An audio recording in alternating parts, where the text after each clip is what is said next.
Le 3 mars 1918 est signée la paix de Brest-Litov, mettant fin au front russo-germano-austro-hongrois pendant la Première Guerre mondiale. Ce front qui s'étendait de la mer Baltique à la mer Noire est alors totalement démilitarisé, permettant à l'armée allemande de lancer les offensives inutiles de printemps 1918 en France. Maintenant, dans cette vidéo alternative, nous allons nous demander si, au lieu d'envoyer ses troupes sur le front français, l'Allemagne avait plutôt soutenu ses alliés sur le terrain du front des Dolomites en Italie et dans les Balkans pour soutenir les Bulgares. C'est ainsi qu'au petit matin du 7 septembre, une armée bulgare, une armée allemande et un corps expéditionnaire ottoman lancent l'assaut à 5h30 pour détruire les corps expéditionnaires britanniques, français et les restes de l'armée serbe lors de la bataille de Thessalonique, ouvrant alors donc la porte sur la Grèce qui capitule en l'espace d'une semaine. Le 17 septembre, au petit matin, l'armée bulgare défile triomphalement dans les rues d'Athènes, sonnant la fin de la revanche balkanique suite à la défaite de la Seconde Guerre balkanique et de la négociation d'un armistice visant à démanteler le royaume de Grèce. C'est ainsi que le nord de la Grèce est découpé entre la Bulgarie, qui reçoit la Thrace occidentale, et les territoires de Macédoine du Sud. Une partie de l'Épire est cédée au royaume d'Albanie en compensation de l'occupation austro-hongroise pendant la guerre, alors que les îles de la mer Égée sont cédées à la toute nouvelle puissance ottomane qui retrouve un statut de grande puissance suite à cette victoire. Cependant, l'accord comporte aussi un pacte secret. En effet, depuis le mois de novembre 1917, le front des Dolomites en Italie est un front qui s'écroule du côté des forces de l'Entente.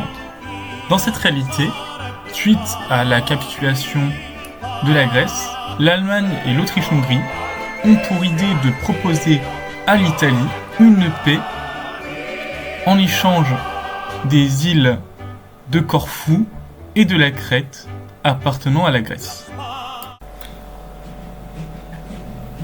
Après la capitulation de la Grèce et la paix blanche signée avec l'Italie, l'Allemagne a enfin la possibilité de déployer l'intégralité de ses forces sur le front français, s'étendant de la Suisse à la mer du Nord.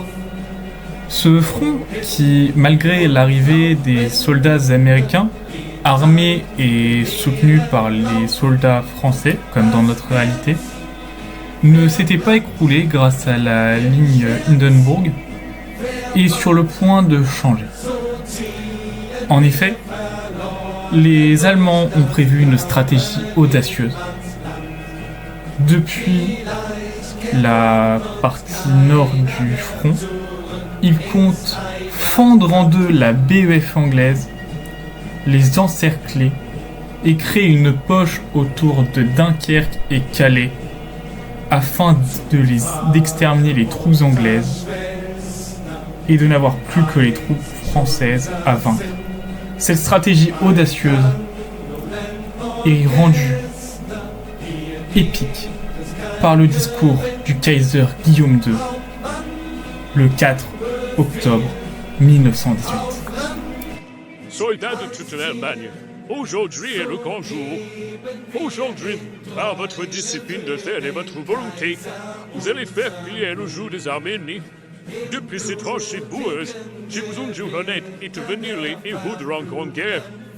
Vous allez marcher droit, couvert par la chape de plumes de notre artillerie, et avancer jusqu'à la Grande Mer au nord, afin d'encercler la BEF anglaise. Qui sait, depuis trop longtemps, rit de nous. Je vous le dis, la mère patrie tout entière vous regarde. Et après ce grand exploit, après que vous ayez écrasé ces chacals anglais, je vous le dis, on scandera vos noms dans toute l'Europe et vous marcherez d'ici un an sur Paris. Enragés par ce discours, ce sont des millions de soldats allemands qui se jettent à cœur ouvert dans une bataille afin de fendre en deux la BEF et d'avancer de la ligne Hindenburg jusqu'à la mer du Nord. Cette percée est décisive, coupant en deux le front et encerclant les troupes anglaises et les restes de l'armée belge dans le sillon de Calais, qui tombe quelques mois plus tard, alors que les derniers soldats, protégés par un corps expéditionnaire français envoyé à la hâte, sont massacrés dans les dernières tranchées autour de Calais.